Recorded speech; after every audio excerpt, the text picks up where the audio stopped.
Sweet. I think we're live on my end. Welcome back to another PGA DFS live stream. In this video, I guess live stream replay if you guys are watching it after the fact, we're going to go through everything you guys need to know for this week's Houston Open from a DFS side, from a season-long fantasy side, from a betting side, whatever you guys want to talk about. This hour's your time. We're going to start off with some weather. Then we'll transition to my player pool. We're going to go through pretty much the entire thing, hit on any of the players this week that you guys want me to talk about. I'll talk about a few guys that I'm definitely going to be investing in this week. And essentially, if you have any questions, feel free to go ahead and put them down in the chat as well. So we're going to go ahead and start off with the weather. I'll go ahead and share my screen here so we can talk about what to expect over there in Houston tomorrow.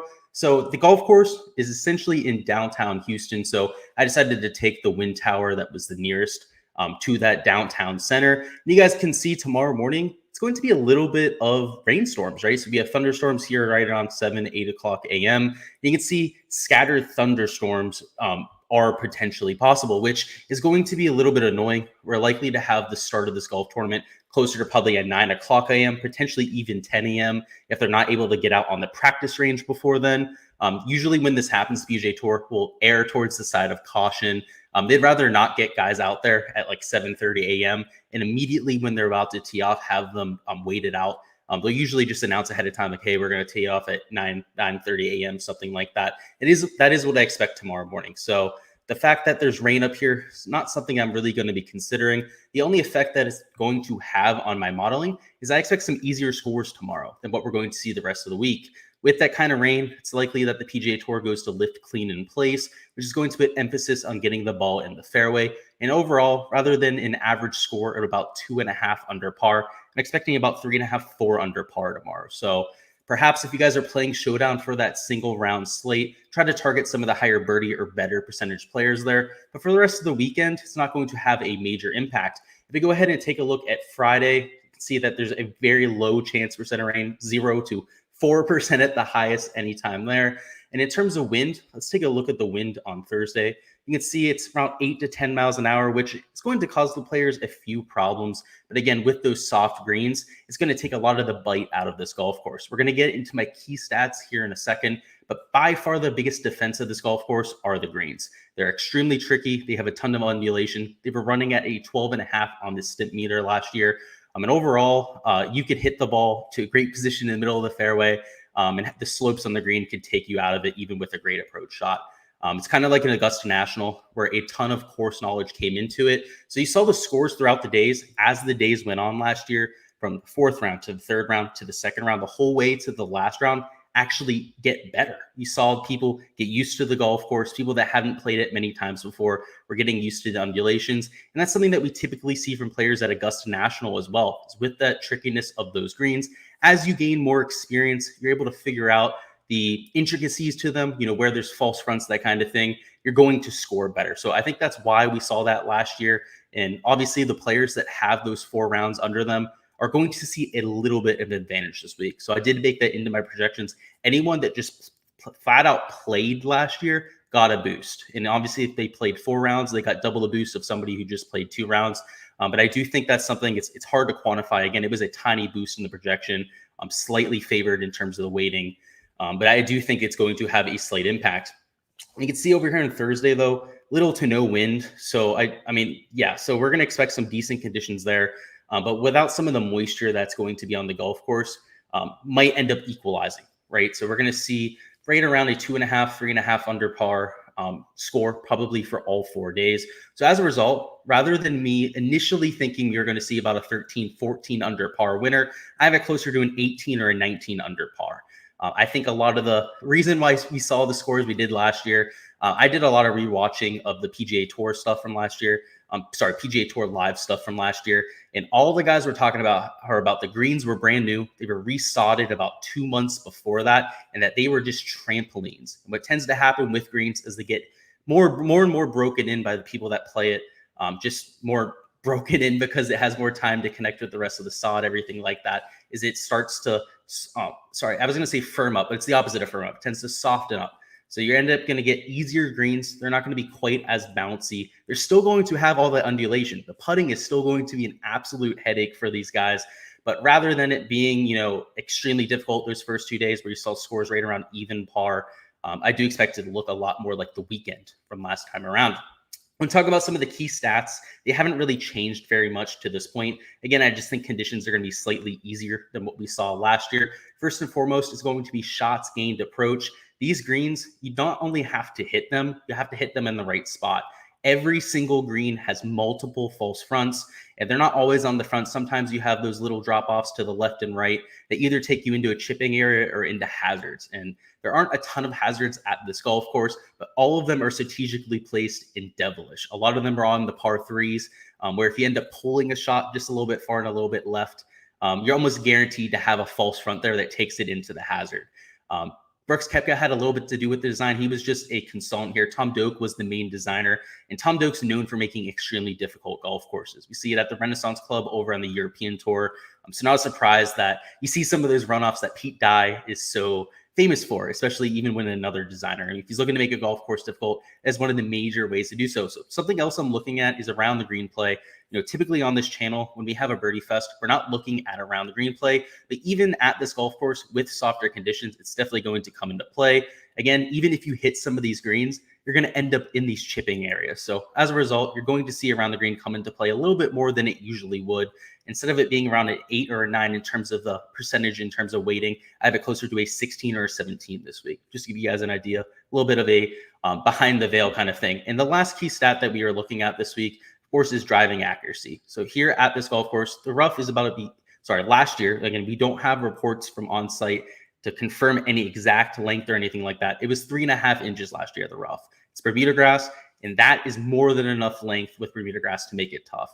It tends to be the most grainy grass of any on tour. It tends to be the hardest to hit out of as well.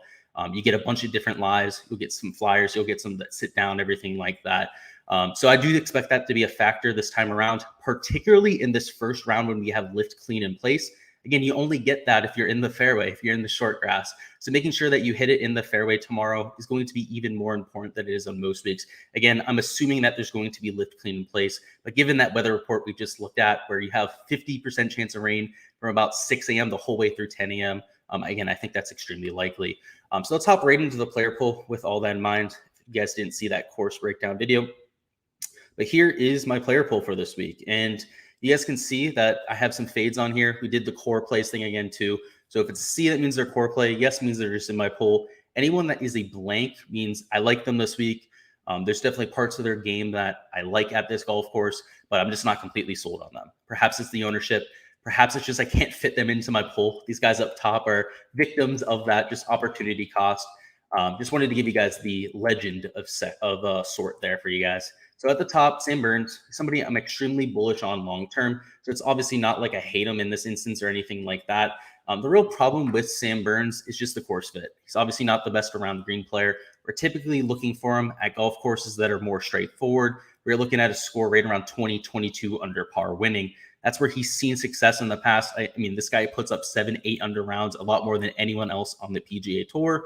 So while he's been on that hot streak, we've cashed winning tickets on him on this channel. We've had him win us GPPs of late. I mean, this guy's been on absolute fire. I think this is the one week I'm going to fade him. Again, I've been all over him when he's had all of these performances. So definitely feels bad trying to, having to do this week. But the round of green play here is definitely going to be a factor. Like I said, every single green has these drop-off areas, and they're extremely elevated greens. You're dealing with 5 to 10 feet on every single hole. There's not one green that's at the level of the rest of the golf course. And if you guys have played golf, if you play golf in real life, you know how much more difficult those chip shots can be, especially if you're not somebody who's used to hitting flop shots or putting loft onto your shots or anything like that. So Sam Burns, he's definitely not known for his around the green play. He's somebody who struggles doing all of those things. And with Bermuda grass here, it makes it even tougher. It exaggerates those around the green players even more so. So I won't be playing him. It could burn me, right? Sam Burns, he could burn me. But I've been on him for all of these wins over the last month or two. And he's been perfect course fits. And that's the thing, right? He's been on this stretch, but he's been a perfect course fit every time he's played. It's either by design, he knows what kind of golf he's good at, and he shows up at those golf tournaments, or it's either been coincidence. Either way, I think that's why we've seen the stretch of golf that we have. For him to be priced above somebody like a Scotty Scheffler, even, I disagree with at this point. Same thing with the Sungjae Im or even people like a Cam Smith or Terrell Hatton. I think in a month or so, we're going to have Sam Burns priced probably in that high 9K range once again. And that is going to be when I hop right all over him, you know. So that's my take on it. I mean, we're not going to have much golf over the next month. Obviously, we have the Hero World Challenge, which I'm not sure whether he's going to qualify for. But whenever he has a few bad starts, that's going to be the time to try and buy back in on him. Again, I don't think the course fit is anything glaring this week either. So I wanted to go ahead and get that out there. He's also extremely chalky. I'm probably one of the only people in the industry fading him this week. But that's my take on it, and I'll stand by it 100 million%. Scotty Scheffler there at $10,900. He's relatively chalky this week. You can see I wanted to fit him into my pool. I'm going to run my lineups after we get off of here, but I assume because I'm so high on this range down here, which we'll get to, we'll talk about them in full detail. I love that range. I just can't fit him in. You know, he's expensive. He's also somebody who's relatively high owned. So if I was going to put him in my pool, I'm looking at 35 or even 40% ownership to get leverage. And for me, that's a huge investment, right? He's expensive. That really takes me away from somebody like a Sungjae Im, who I'm hardly fitting in otherwise. I mean, he's $10,700 on his own. He's also relatively chalky. So I'm already investing 40% of my lineups to Sungjae Im. At least that's what I expect to get him at. So not likely to get Scotty Scheffler in, but I like the course fit. Something of note is this golf course is long. I needed to mention that during the key stats. So let's go ahead and add that there. This golf course is long as crap. It's 7,400 yards, almost 7,500 yards, and it's a par 70. So an effective par 72 yardage, you're looking at something closer to 77, even 7,800 yards, which is comping something like a Kiowa Island. So I think that's something that a lot of people aren't talking about this week is when you have a distance of a golf course, you really have to consider whether it's a par, 70, 71, or 72. The effective yardage can be a lot longer or shorter. That's why a 7,000 yard par 72 is crazy short. I mean, it shouldn't be that short. So just keep that in mind. You know, your courses that you're playing at home, your Munis that are 6,800 yards in a par 72, you're playing like a 6,400 yard golf course if you're talking a par 70. So keep that in mind. Either way, though, distance is a factor here. You have 5 par 5s that are over 490. You also have all the par 5s are hard to reach into, even for the longest hitters on tour. People like Dustin Johnson and Brooks Koepka were only able to hit one of the 2 last year. That was the one that was 575, and they were only hitting it when it was soft. Oh, sorry, not soft, when it hadn't rained already. So it's going to be a tough affair for anybody that's a shorter hitter on tour. I don't want to say it completely eliminates the shorter hitters, but it almost does. I'm borderline going to be fading everyone on tour that's less than 290. Again, I don't think you have to be a bomber. I don't think you have to be somebody who's hitting out there 310, 320. I think that's going to help this week. But some of the shorter guys, I mean, let's point out a few of them up top. Maverick Mueller is not long. Cameron Trangoli is like a perfect example of somebody I don't think can compete here. I don't think he's long enough to get by. He averages right around 292 off the tee last time I checked on him, and that is not going to get it done here. Chad Raimi is also not one of the longer players on tour coming out of the Korn Ferry Tour. Jason Day's lost a step off the tee. Harry Higgs, one of the shorter hitters on tour. So a lot of the guys I have down as a full-on fade this week are those shorter hitters that are maybe getting a little bit of ownership because this golf course is a brute. So I don't think distance is going to be the biggest factor this week, but I think you at least have to have a little bit of it. So, Zach Johnson, some of those older dudes that have lost a step off the tee, I don't think it's going to be a good week for them. Sungjae Im, we'll talk about him. He's a robot. This guy is an absolute ball striking machine. He's got the length necessary. He's not a bomber, but I don't think I'm going to hold that against him too much. He's averaging 0.37 shots gained per round on Bermuda grass. That is by far his best surface. So overall, he's coming in with good form. It's a good course fit. I think he has the accuracy off the tee I'm looking for as well. He's top 20% on tour in terms of driving accuracy, and that should keep him out of a lot of the trouble. Should also keep him out of that penal rough as well. Tony Finau, boy, if I could just play everyone in the field that I liked, he would 100% be in a lot of my lineups. He's really good around the green. He's obviously good with his ball striking, and he's long enough with his 3-wood or even his hybrid or driving iron. I'm not sure what he has in the bag at this point. He's long enough to get that out there in the fairway and compete here. He's one of the few people in the field that won't have to hit driver on every single tee if he doesn't want to. I expect him to still do so. He's still one of the most accurate drivers in the world off the tee. Prolific off the tee numbers. You guys know that at this point. But overall with Tony Finau, if I could fit him in my pool, I really would, but $10,600. He's not extremely high owned or anything like that, but just not somebody I'm prioritizing. If I have some extra shares at the end of my lineup building process here in an hour or two, where I can give 15% exposure to somebody like a Tony Finau, I'll go ahead and do that, right? You know, I'm not gonna look to get 2-3x the field or anything like that, but definitely think he's a solid play in this type of instance. Let's move on to the 9K range because this is where the money lies this week. Sungjae Im's more of a guy that I'm just going to have over the field. I think he's a good course fit, but the core plays are in this 9K range. So first off, I guess it's still the 10K range here, but it's obviously a drop off from that high 11K over there. So Cameron Smith at $10,200. You saw him in my core plays video. He's a good course fit. He's coming in with good recent form. We haven't seen him play a ton, but the last time we saw him out there was in the playoffs. Ended up having a strong showing at Eastlake, also at the Northern Trust, where he finished second to Tony Finau. This guy's extremely good at getting up and down. He's good on these tricky greens. We've seen it at Augusta National before. In Masters, believe it or not, is one of my biggest comp courses. So I like going there a lot. It's $10,200. He's also being relatively overlooked in terms of ownership, coming in with 5 to 10% less ownership than those other options, making him easy to sprinkle in. But you can see he's a core play for me. I'm going to have significant exposure here. I'm talking 35, 40% exposure, getting well more than a significant amount of leverage. Terrell Hatton, he's not somebody who's a core play for me, but I think he's coming in lower owned than he should be. He's always good at hard golf courses. His one win on the PGA Tour that really comes to mind is the Arnold Palmer Invitational. And that is an absolutely tough test, right? So Terrell Hatton at $10,000, I like going there. And he ended up winning that year, I believe, at like 5 or 6 under par. So, there's been some years where the API has gone to 15, 16 under par, that kind of thing. It wasn't one of those years. It was one of the years where it was extremely difficult. And I think we're going to see I don't want to say extremely difficult conditions this week, but again, harder than a lot of the birdie fests that we've seen of late. So I think it plays into his cards a little bit. Brooks Koepka, this guy designed the golf course. I don't think enough people are talking about that. He was a consultant on the job, but essentially whatever he said, I'm sure that the designer, Tom Duke, just implemented, right? Brooks Koepka is not going to be there, trying to touch everything at the golf course. And I'm sure he went, a runoff area there would be nice. I'm sure he listened because Brooks, he's not the type of guy to go overboard and try to add a ton of fluff to anything that he does. So Brooks, he knows this golf course. It was evident. I watched his entire first 2 rounds of last year. He didn't have a good performance last year. Let's go ahead and get that out there. So he doesn't have seemingly a good course fit. But this guy knows the golf course. If you take a look at the tape, he was taking routes to some of these pin locations that no one else was taking, using slopes to stop golf balls as like backstops, that kind of thing.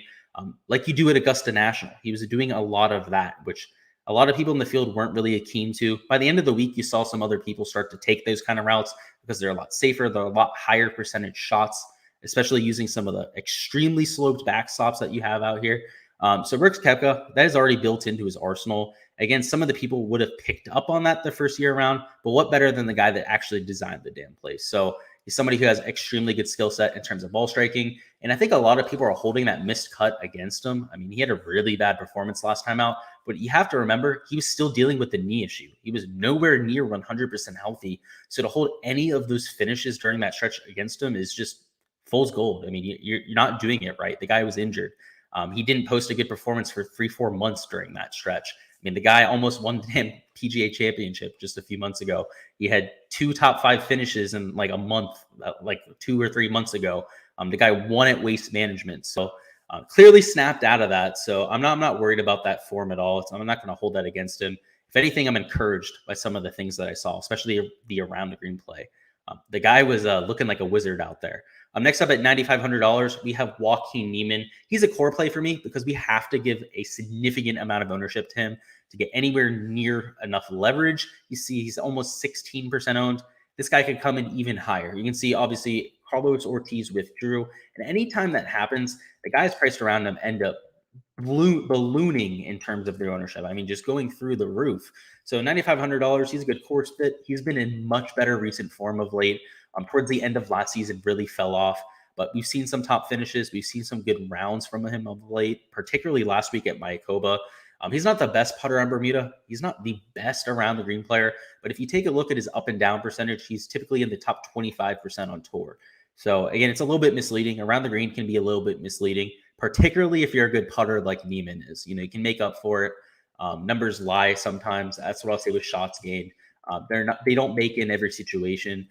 There's times where you'll hit a perfect golf shot, and just end up in a horrible situation. And shot link and whatnot will give you like -2.5 shots gained to the field. And again, that's fair. That's just the way that the calculations work. But a lot of times when we look at the data after the fact, we'll be like, wow, he lost 3 strokes on approach, where in reality, he was really closer to about neutral. It just happened to be that he got a really bad break. So again, numbers lie sometimes, but if you take a more broader approach, right, if we don't limit ourselves to 12 to 15 round sample sizes or anything like that, and I see a ton of people in the field doing this of late, that is a moronic play. To use 12 to 14 rounds of recent form is about the dumbest thing I think I've seen anyone implement on the PGA Tour analysis I've ever seen. That's like, I can't explain how dumb that is. I mean, anyone out there that knows anything about a sample size knows what I'm talking about. I would say at the very least, you need to use at least 24 rounds, and that's pushing it. All right. And that should be, wow, this is a small sample. This is just a little handful of what a guy's done of late. Realistically, when I'm running a lot of my recent form rankings, I'm taking a look at 30 rounds. There is an emphasis on the last 4 events. So the way I do it when I'm running my modeling and stuff is about 40% of the weighing is on those last 4 events. And then those last 48 rounds, which is 12 to about 16 events, depending on how many cuts a person makes, is weighted for the last 60. So obviously there's a disparity there. I'm trying to take a little bit more of a look at the recent stuff, but that shouldn't be all of your numbers. There's people out there running modeling and stuff just for the last 14 rounds. That might be the most moronic thing I've literally ever seen someone do. I'm not going to point any fingers. You guys can probably figure out who it is by what I'm saying. But either way, that's why you see a lot of the ownership on some of these guys that you see. I mean, Matthew Wolff, 17% owned. It's because people are looking at 14 rounds. Sam Burns, 22% owned. It's because people are looking at his last 3 finishes that are all top 10s. I mean, I get it. These guys are good players. They're in decent form.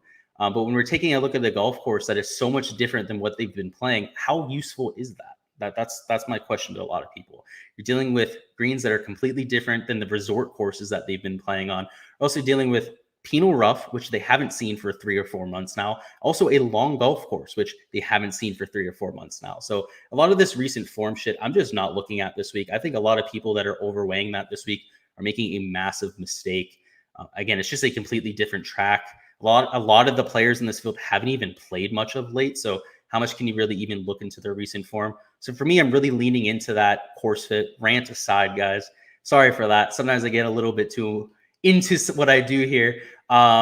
Course fit is just what I'm looking at. Okay. I just think that's the best way to approach these kind of weeks. And that's why I'm going with a lot of the guys that I am.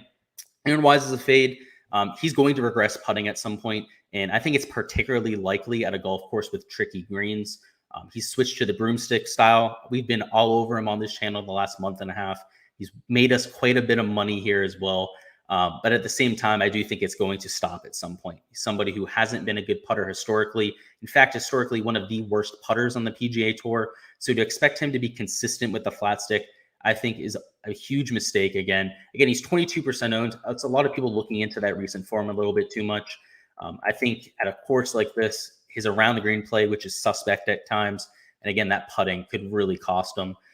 Russell Henley is the opposite of somebody like that. Russell Henley at tough tracks, Open Championships where you have that link style, absolutely super, some of the hardest greens to read in the entire world. Augusta National, this guy has figured those greens out. So he's already one of the best putters on tour. He might not be the best Bermuda grass putter. He's typically a little bit better on bent grass and even on POA.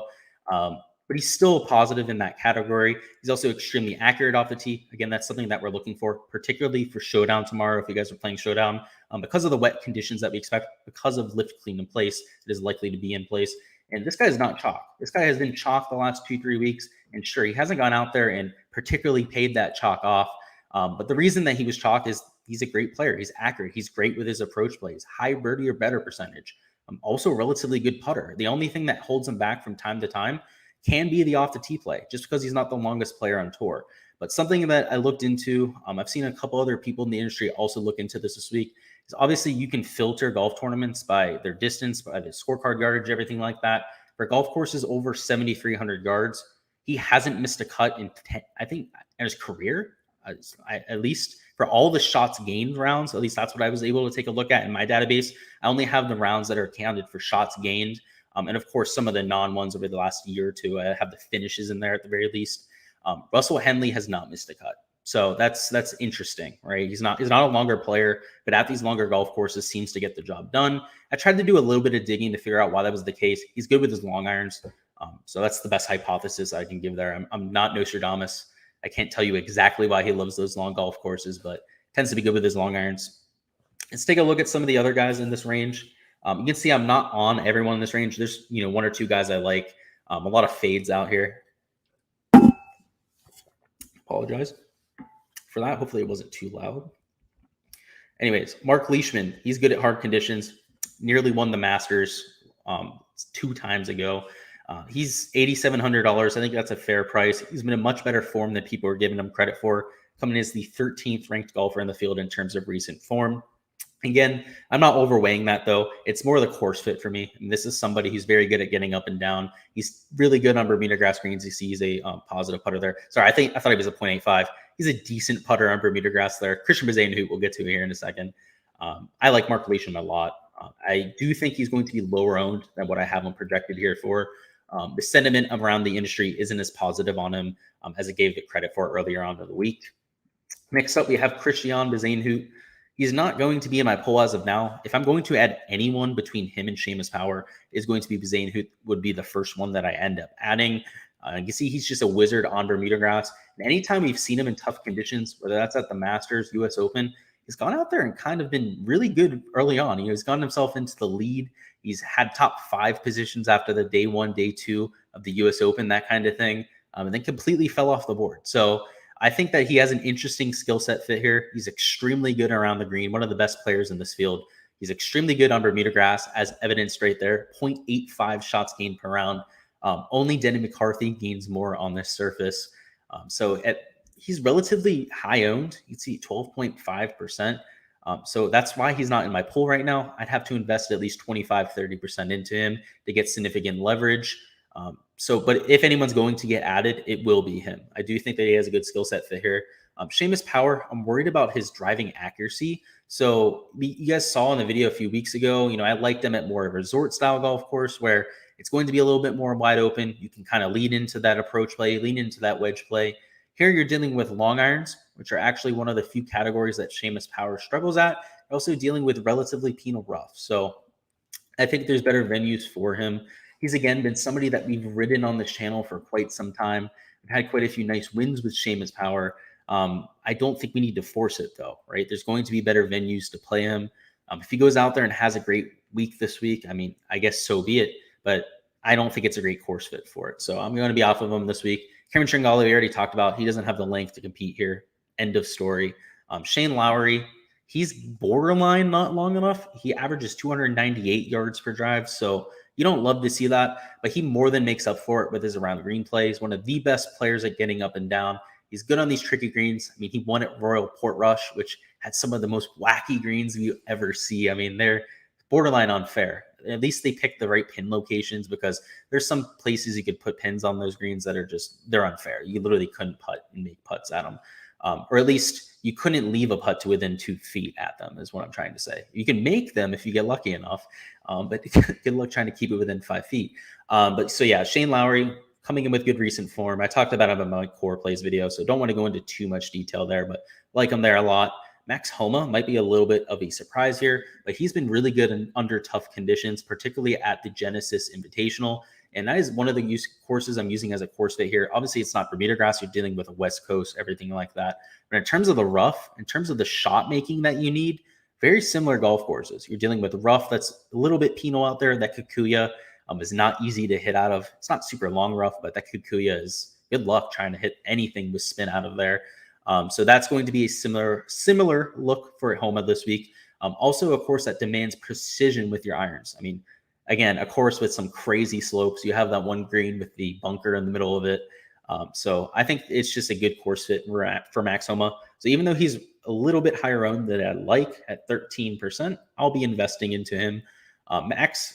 Mackenzie Hughes, this guy is a wizard at hard tracks. So again, if I'm going to add anyone in this range to my pool, it's probably going to be Mackenzie Hughes. just because he ends up playing well at these hard tracks inevitably. He never models well. He never has any semblance of form when he goes out there and has one of these performances. So if you look at the numbers with Mackenzie Hughes, of course, they're going to look ugly, but you never know what version of him shows up. So if he ends up fitting into my pool, so be it. I'm okay having ownership there, but definitely not anybody I'm going to go crazy on. HV3, I considered fading him. He's a little bit higher owned than I'd like, but when we think about some of the places where he's played well, it's, almost winning the PGA championship, staring down Brooks Koepka in the final group.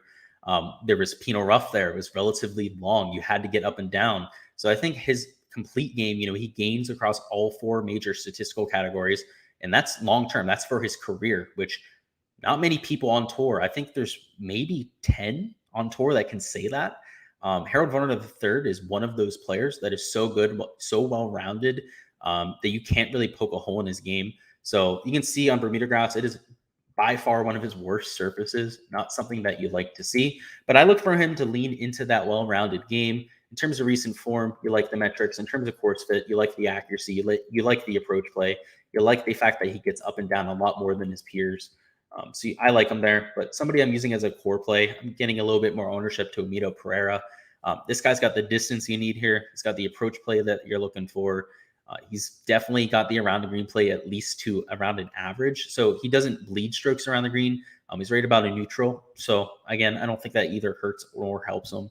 But the big thing he's going to have to get over, and this is why I'm betting on him this week. This is why his ownership is only 9.8%. Is because of the shots gained Bermuda number right here. You see, he's a huge loser on the surface.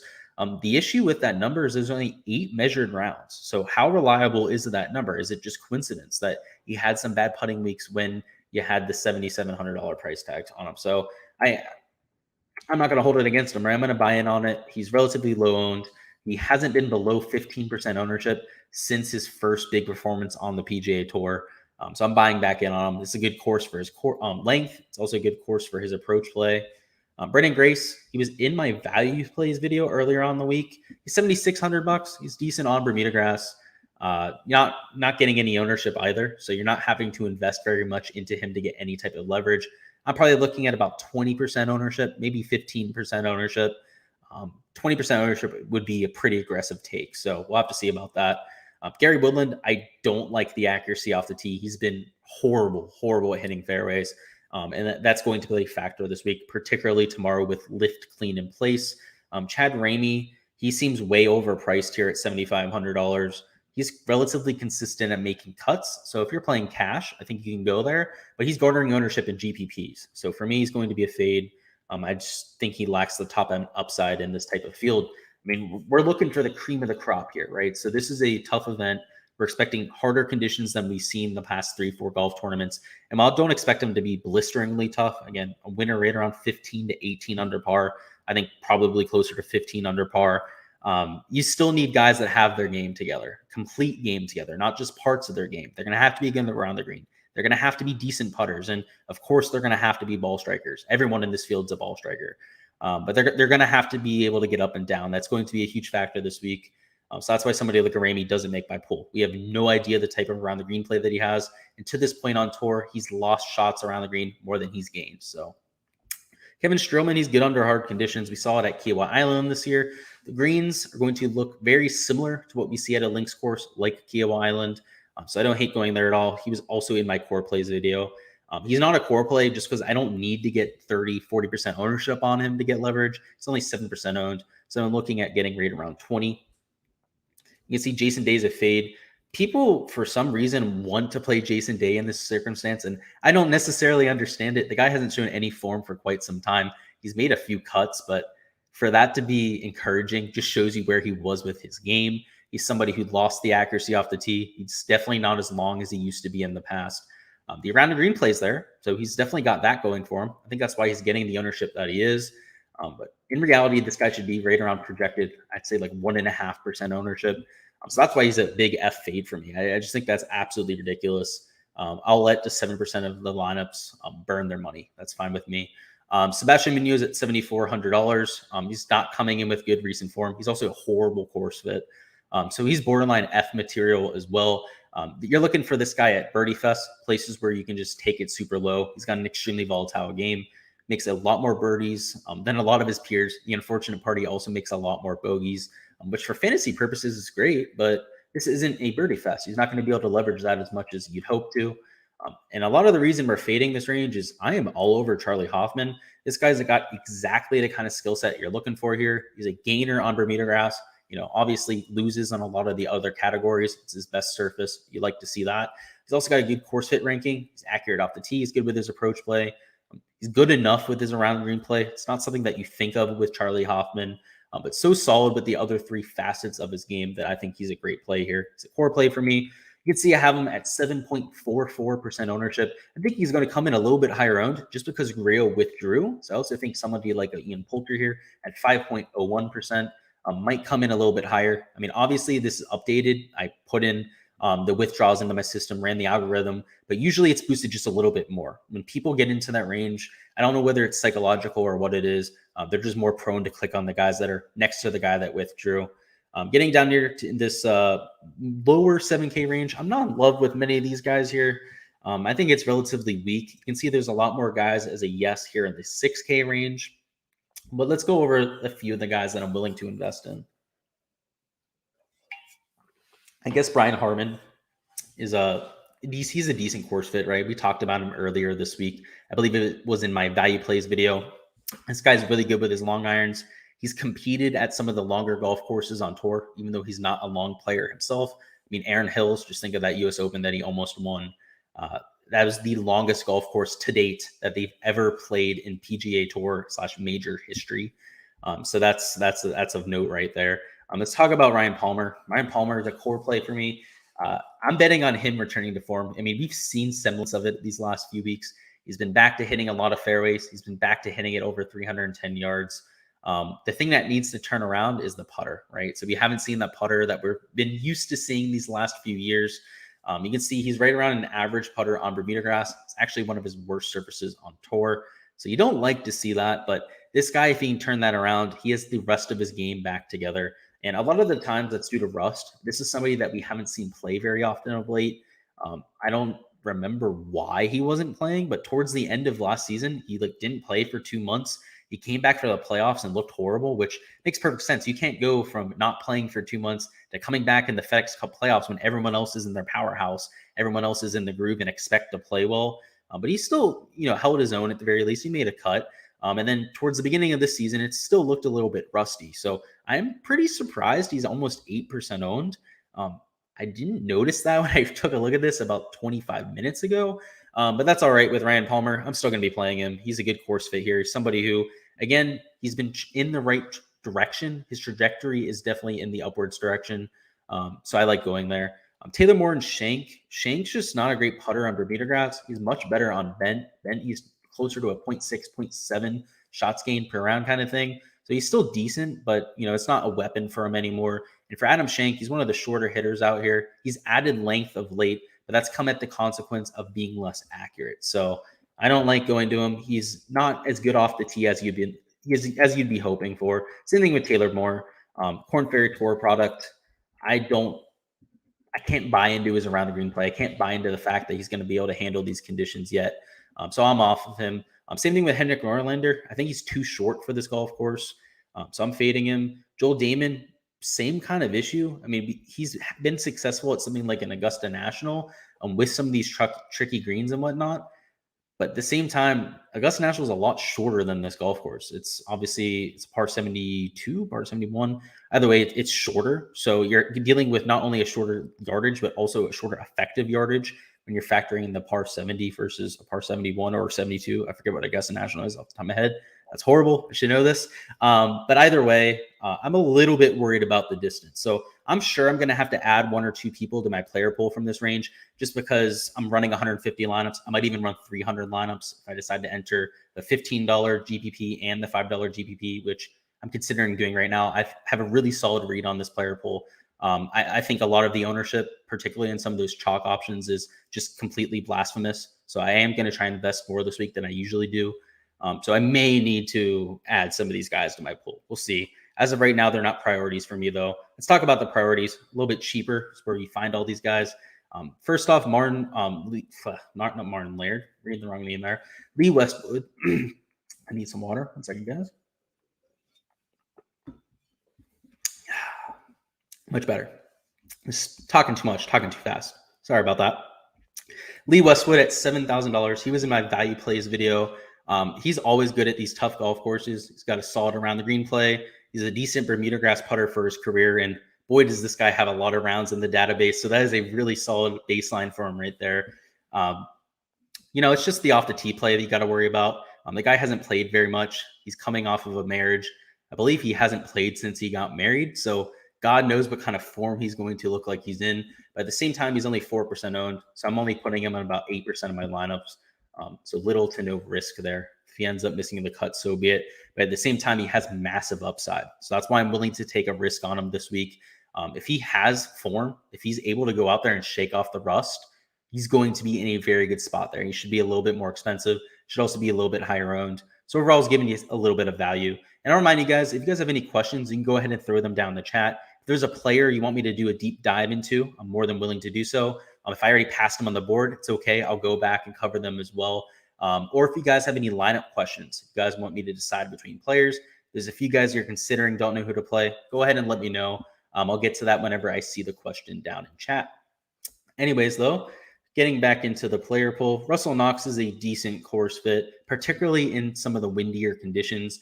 And while I don't want to look at Saturday or Sunday for weather, just because it's going to be a little bit unreliable, hell, they can't even tell whether it's going to rain tomorrow morning, let alone whether it's going to be windy on Saturday or Sunday.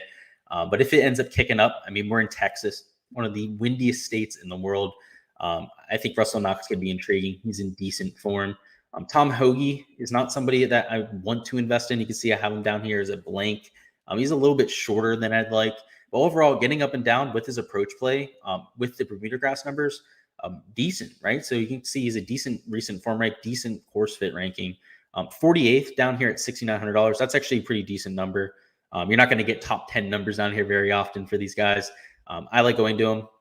Stewart Cink's the guy I have as a yes in this range, though. A lot of it comes down to his length. He's one of the few guys down here that actually hits over 310 yards on average.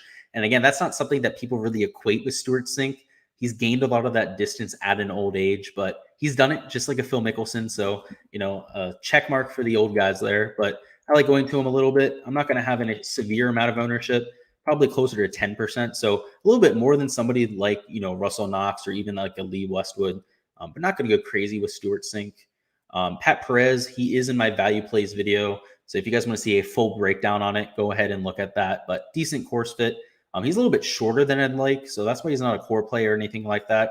He's also only 1.5% owned. So I can probably invest 6-7% into him and get significant leverage. That's what I intend on doing. And that wasn't in my value plays video, by the way. If you want the full breakdown, just realize he was a sleeper pick of mine. So there you go. Sorry about that. Next up, we have Henrik Stenson. If he ends up finding his way into my pool, so be it. It'd probably be in like 2-3% at the very most. He's accurate off the tee. He's been much better of late than we've seen for the past 2 years. But much like a lot of the other guys that you have down here as fades, he hasn't shown much, right? It's just a few recent starts where you've seen any glimmer of hope. Aside from that, he's been absolutely atrocious.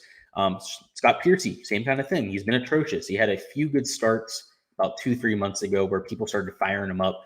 He was like 16% owned at one golf tournament. And I remember in the Discord chat just like laughing. It's like Scott Piercy, 16% owned. And that makes a whole lot of sense. He's only 0.6% owned here. So it's not like he's chalk, but I still don't want to go there. That's how bad of a play he was at 16% ownership. I wish I remembered what golf tournament that was off the top of my mind. Maybe somebody can remind me there. If you guys remember that week, that was hilarious. That's this dumbest decision I've ever seen. Collective decision. It wasn't just like one person, right? It was like the whole community. It was like Scott Piercy week. I do not know who originated that idea, but boy, that was not smart. Steven Yeager, you can see he was in my value plays video earlier this week. He's 1.4% owned. Good at getting up and down. He's a little bit shorter than I'd like. So with some softer conditions that is only going to make this golf course longer, I'm a little bit concerned about that. So not somebody I have as a core player or anything like that. So rather than taking, Yeager, Perez, Some of the other guys here are just making them core plays. I'm spreading out my ownership a little bit, right? A lot of these guys down here are going to have a glaring weakness. So there's not many people that I want to like plant my flag in. There's not anyone here that I'm going to take 30, 40% ownership of or anything like that, which I don't think you should do very often in GPPs anyways. If you guys are new to DFS, if you guys don't max multi-enter or anything like that, obviously if you're doing 2-3 max, go ahead and put them in every lineup, right? You can take a stand like that. You're only making 3 lineups. But if you're making 150, you can spread your net down low. If you're aggressive up top, if you make your stands with your studs, you can kind of spread out your shots down low. It gives you the liberty to go ahead and do that. That's what I'm doing this week. I'm going to be aggressive up top. There's going to be quite a few players that I exclude from my pool up top, but I'm going to be a little bit less aggressive down low. Which, again, that's all based on personal preference. I don't want to tell you guys how to make your lineups, but at least for me, that's the way where I can limit risk in an efficient way, yet still having some high-end upside. Dylan Fratelli is a very intriguing course fit. He's not coming in with good metrics in terms of recent form or even course fit for that matter. But I like his distance. He's somebody who's a lot longer than people give him credit for. He's also somebody who's shown up at hard tournaments. We've seen him at the Masters. He's played well there. He's contended. He's also contended at the Open Championship this year. Both of those extremely tricky greens. Golf courses where distance isn't a priority, but at the Open Championship, it was rewarded this year. So at $6,600, I like going to him. Francesco Molinari, he's somebody you're buying in on, just hoping that he looks like a semblance of his former self.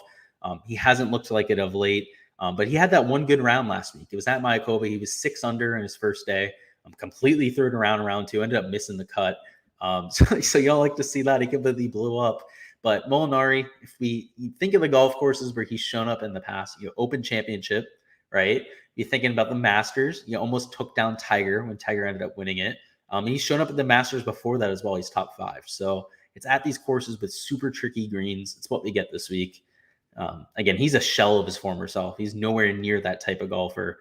Again, he's only $6,600 this week, though. So that's baked into his price. He's being priced around dog shit golfers, for lack of a better word. So I like going to him. He's a good course fit at the very least. Even though if he goes out there, shoots 6-7 over, something like that. What is he? 1.4% owned. We're playing 5-6% of them. I'm willing to stomach that. That won't keep me up at night if he goes out there and misses a cut. Wyndham Clark there at $6,600. He's an intriguing course fit with his length. He's also good around the green, which people don't give him enough credit for. He's a decent putter at times. On Bermuda grass, it's one of his, I believe it's his 3rd best surface. He's a significant gainer with the putter. It's one of his weapons. I think he's definitely being overlooked. He's sub 1% ownership, and I don't get it. So don't tell too many people out there, guys. Play Wyndham Clark though. Andrew Putnam, I was actually convinced when I saw someone else's analysis on Putnam. You don't think of him as a good course fit, but he's a little bit longer than at least I was giving him credit for. He averages right around 300 yards per drive. If you want to take a shot on somebody down low that's good around the green, is at least right around tour average in terms of their driving distance. You go to Andrew Putnam, right? He's only 1.8% owned as well. So somebody I'm taking a shot on. Part of that net that I'm spreading down low. Brent Snedeker, while he's not one of the longer players on tour, at 292-yard average drive, that's getting close enough to get by. He's somebody who on those really long par 4s is just going to have to get by with pars. He's going to have to get up and down. Probably not looking at scoring on those, but there are a handful of these shorter holes that he'll be able to take advantage of. Again, he's only 1.7% owned, so I'm looking at owning him about 3-4% of my lineups. Nothing too major there. Matthew Neesmith at 1.25% ownership. He's not in my pool right now. It would not surprise me if he ends up leaking his way in. He's got enough length to take this place apart. He's also extremely good on approach, which is the main reason I'm looking at him here. The one thing to really write home about with Matthew Neesmith, though, which he's just not a good enough putter, right? So that's why he's not in my pool right now. At least on Bermuda grass, he's a little bit less dog shit than he might be on some other surfaces. Brendan Hagee's a hit or miss option. He's either missing the cut by 5 strokes or he's going to be in contention. There's almost no in between for him. We saw it it wasn't at Mayakoba, it was the week before that, Bermuda Championship. He was the first round leader, right? So went out there, shot 7 under, was absolutely balling. Ended up getting passed for first round leader later on in the day, but the guy is good in windy conditions. We might see that here on the weekend. We might see that there on Friday as well. Somebody who's relatively long, so he's checks that box off. He's long enough to compete here. He's not the best on approach, but when he plays well, when he competes, it's because he brings the irons, right? So he's $6,400 for a reason. He's 2% owned for a reason.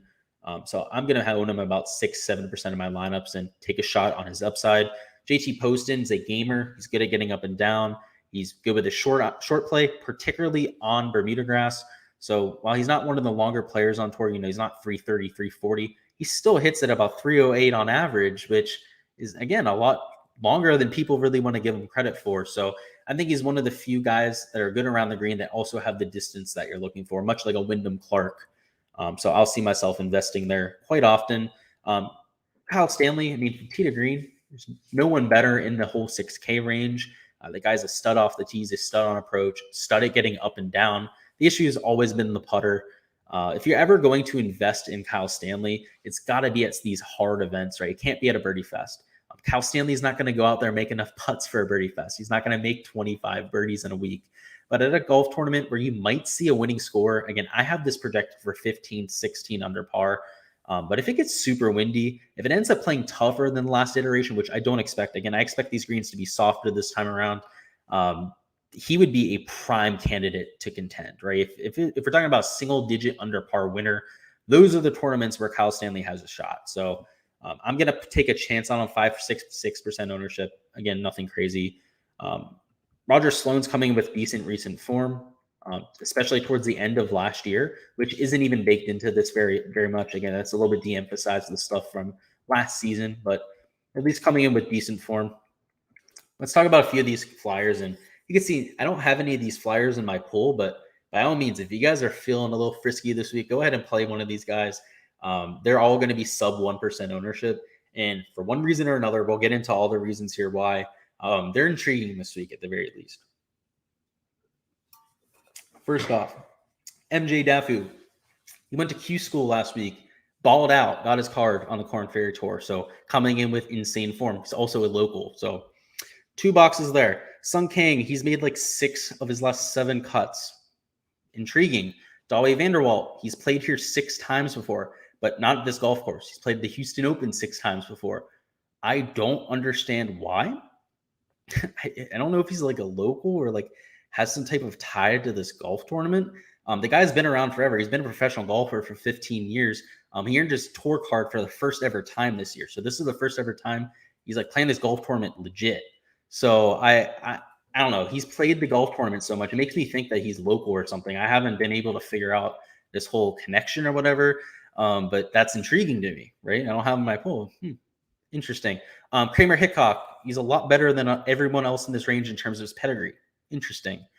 Zach Johnson, if distance isn't going to be an issue, and again, I expect it to be a glaring issue this week. That's a big if. Zach Johnson would be an intriguing pick, right? Getting up and down, putting, good approach play. But a guy that I will be playing, again, all those are just big what ifs. Again, if you're feeling frisky, go ahead and play him. Parbajan, completely mispriced.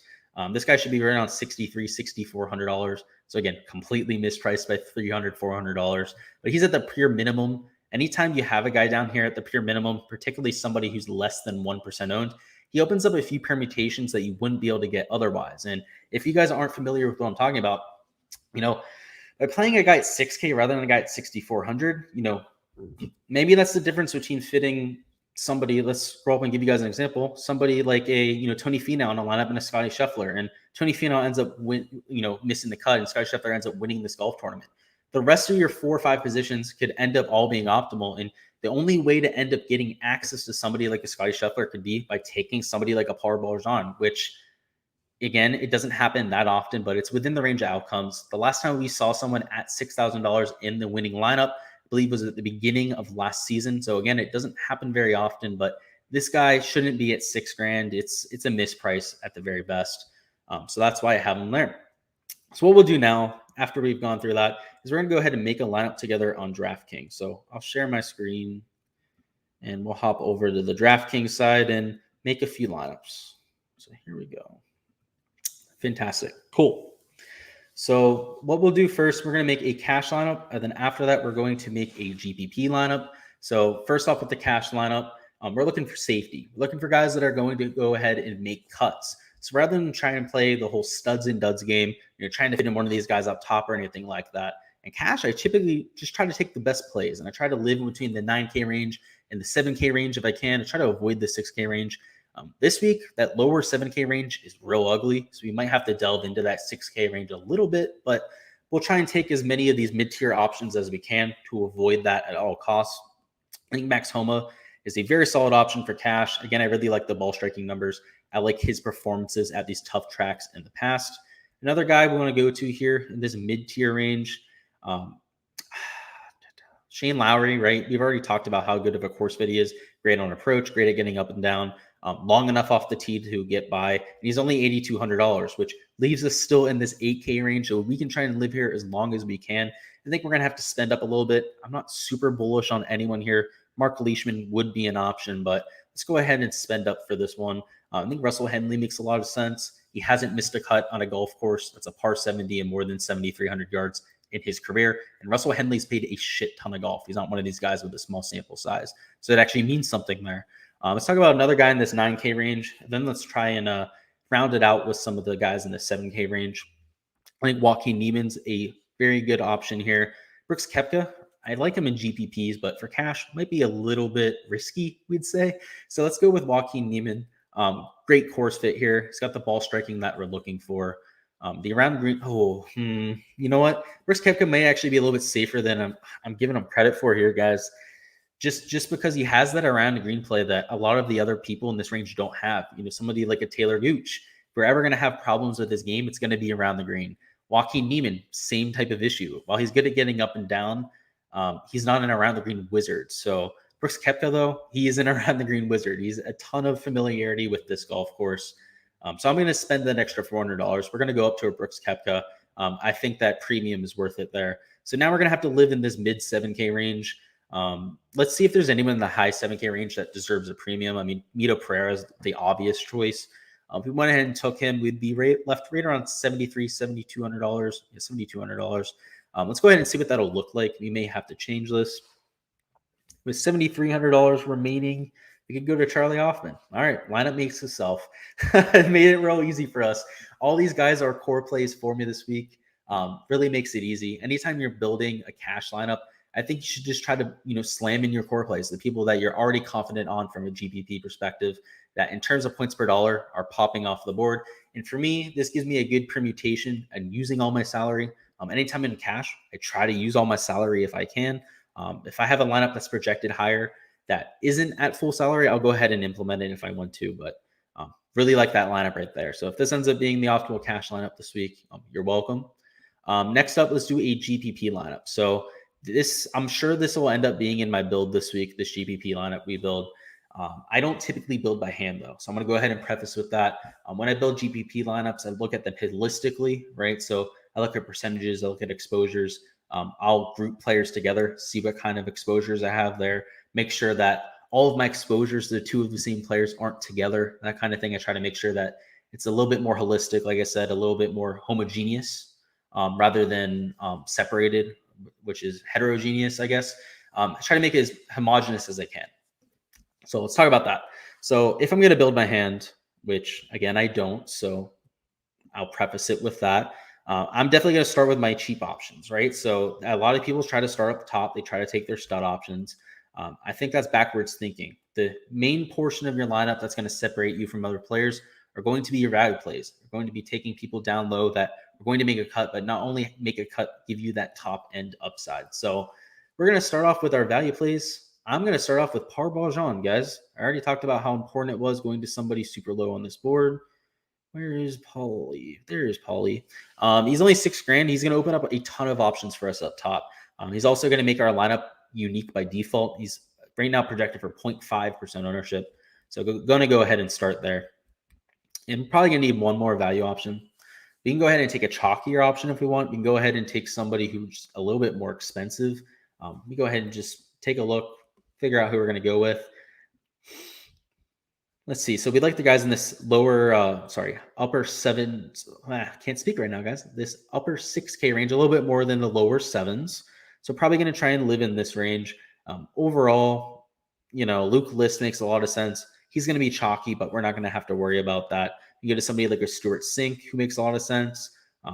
Long enough for this golf course, great on approach, has the around the green play to at least keep it together. And yeah, I've just talked myself into it. We're going to go with Stuart Sink there. So we got those two options knocked off the board. And now we can live up top, right? So we've done all the hard work. We've taken the two guys that are going to be ugly in our lineup. And that's why we're going to start with them, guys, because if you guys are living up top, if you guys are taking your stud options first, you're just going to take whoever you can down low. And that is not the way to build your lineups. Your stud options should be just as convicted as the people that you're taking for value. So by taking your value picks first, it helps you avoid that type of a trap. And again, if you're just going to take anyone in your lineup, that should be the guys up top. These guys are all studs. They're all people that are solid PGA Tour players and can win any week. So you just take anyone down low. Now that's backwards. That's not how you should be making your lineups. That's my 2 cents for today on that. Let's hop into some of the guys we want to take here, though. So up top, we already have a plenty unique lineup between these two guys here.